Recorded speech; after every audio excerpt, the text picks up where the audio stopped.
Hi, I'm Peter, and this is the Sounds Great English podcast, where I answer real questions from real students.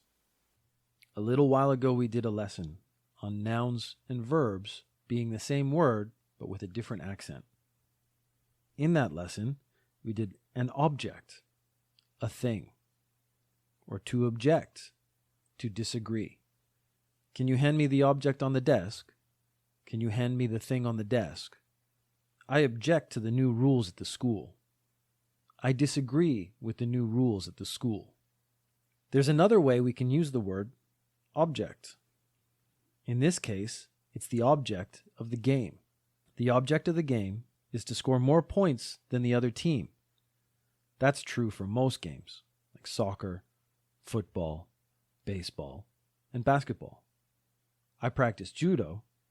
The object of judo is to throw your opponent on their back. There's another word, the objective. That's the goal. So the objective of the game is to score more points than the other team. The goal of the game is to score more points than the other team.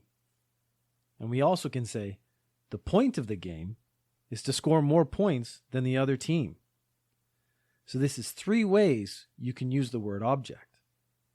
An object, to object, and the object of something. We use it a lot for games because they have one goal that you're supposed to do, one thing you're supposed to try to do. We can use it in other ways, like the object of working. For most people, the object of working is just to get more money, to make money. But for some people, the object of work is to try to make other people happy or make themselves happy because they're very satisfied with what their job does. Their objective is different. It's not just about money. The object of the TV show is to tell you a story. So there's another way you can use the word object. An object, to object, and the object of.